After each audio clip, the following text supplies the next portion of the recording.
The rapamycin story starts in 1964, on Easter Island Rapa Nui, a remote speck of rock in the Pacific famous for its moai statues. A Canadian medical expedition collected soil samples, looking for new antibiotics. In that soil, they found a bacterium called Streptomyces hygroscopicus that produced a powerful antifungal compound. They named it rapamycin after the island. But rapamycin had a problem. It wasn't just antifungal, it suppressed the immune system. That made it useless as an antibiotic, but incredibly valuable for organ transplantation. In 1999, the FDA approved it as an immunosuppressant for kidney transplant patients under the brand name Rapamycin. Then in 2006, a group of researchers showed that rapamycin extended lifespan in yeast. Not mice, not humans, yeast. But it triggered something. If it worked in a single-celled fungus, what might it do in a mammal? That question launched a decade and a half of research that nobody saw coming. To understand why rapamycin works, you need to understand what it targets. Rapamycin inhibits a protein complex called mTOR, mechanistic target of rapamycin. mTOR is your body's master growth regulator. When nutrients are plentiful, mTOR tells your cells to grow, divide, and make proteins. When nutrients are scarce, mTOR activity drops and your cells switch to repair mode, cleaning up damaged components through a process called autophagy. mTOR has two forms. mTORC1 drives growth and suppresses autophagy. This is the one rapamycin targets directly. mTORC2 controls cell survival and is less sensitive to rapamycin, at least in the short term. The theory is this: by inhibiting mTORC1, rapamycin tricks your cells into thinking they're in a mild caloric restriction state. Autophagy ramps up. Damaged proteins get cleared. Senescent cells stop pumping out inflammatory signals. And aging slows down, at least in mice. But here's the trade-off: mTOR evolved to keep you alive. Inhibiting it means inhibiting immune function, slowing wound healing, and interfering with the very growth processes that keep your tissues healthy. That's the rapamycin paradox. This is where rapamycin separates from every other longevity intervention. The NIA intervention testing program is the gold standard. They test drugs at 3 independent labs, in genetically diverse mice, with rigorous protocols. Most interventions that look promising in one lab fall apart in the ITP. Rapamycin didn't just pass, it crushed it. In their first study, published in Nature in 2009, rapamycin extended lifespan in mice even when started at the human equivalent of age 60. Females lived 14% longer. Males lived 9% longer. And when started younger, human equivalent of age 27, females lived 18% longer. Since then, multiple ITP cohorts have confirmed the result. Lower doses work. Higher doses work. Continuous dosing works. And intermittent dosing, 2 weeks on, 2 weeks off, is nearly as effective with fewer side effects. One of the most striking findings came in 2016. Researchers gave rapamycin to 20-month-old mice, very old in mouse years, for just 3 months, then stopped. Those 3 months of treatment extended remaining lifespan by 60%. The effect persisted long after the drug was gone. That's what scientists mean by a lasting healthspan effect. How does rapamycin stack up against other longevity interventions? Let's run the numbers. Metformin, the diabetes drug beloved by the longevity community, has shown mixed results in the ITP. Some cohorts show a modest effect in males. Others show nothing. The human epidemiology is promising, but the animal data is nowhere near rapamycin. NMN and NR, the NAD+ precursors everyone's talking about, have never extended lifespan in the ITP or any other standard mammal lifespan study. Healthspan improvements, yes. Living longer, no.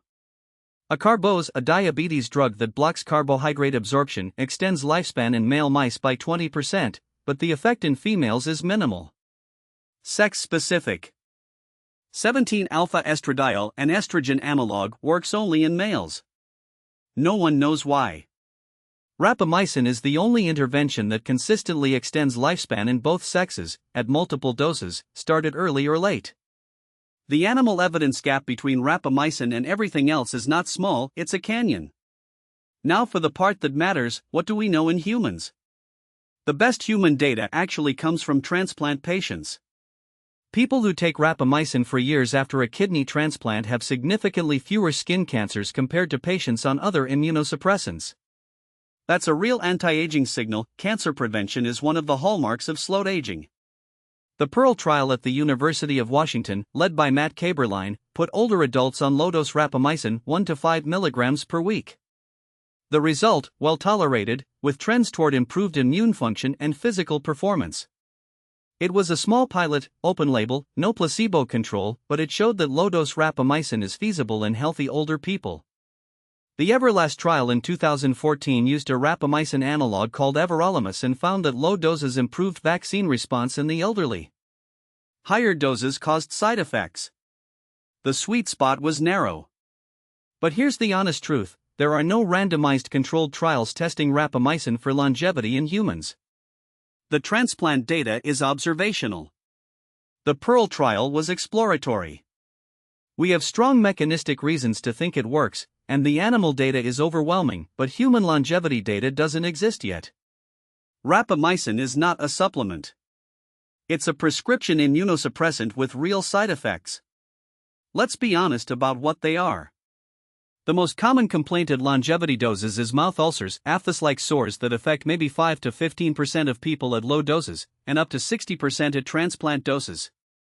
They're painful but manageable with topical steroids. Metabolic side effects are the bigger concern. Rapamycin raises cholesterol and triglycerides. And unlike in mice, where it improves insulin sensitivity, in humans it can worsen it, especially at higher doses or with daily dosing.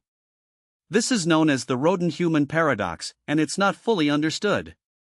Then there's the immune suppression question. Rapamycin is used to prevent organ rejection. It dampens the immune system. The longevity argument is that it dampens the right parts, the overactive inflammatory signaling that drives aging, while preserving the parts you need. But the data is incomplete. And yes, there are cosmetic effects. The so-called rapamycin beard increased facial hair, especially in women. Acne. Brittle nails. These are dose-dependent and usually reversible, but they tell you this drug is doing something real in your body. If you're considering rapamycin, the current community thinking favors intermittent dosing. The goal is to inhibit mTOR-C1 without hitting mTOR-C2 too hard. The most common protocol is 3 to 10 mg once weekly. Take it with food. A high-fat meal increases absorption. Avoid grapefruit, which interferes with the liver enzyme that clears rapamycin. And get your blood levels, lipids, and glucose monitored regularly. Some practitioners use twice-weekly dosing. Some use daily microdoses. Some use pulse dosing, a higher dose every few weeks. There is no established protocol because no clinical trials have determined the optimal dose for longevity in humans. Topical rapamycin is also emerging, creams at 0.1 to 1% for skin aging. Minimal systemic absorption, so none of the internal side effects. But also no systemic anti-aging benefit. The bottom line on dosing: this is a frontier. Anyone taking rapamycin for longevity is participating in an informal experiment. Work with a doctor who understands the literature. So here's where we are. Rapamycin has the strongest animal evidence of any longevity intervention. It extends lifespan in every mammalian study where it's been properly tested. The human signals are promising: fewer cancers in transplant patients, improved vaccine response, feasibility in older adults. But it's a prescription drug with real side effects. It's not a supplement you order online. The immune trade-off is real. The metabolic effects need monitoring.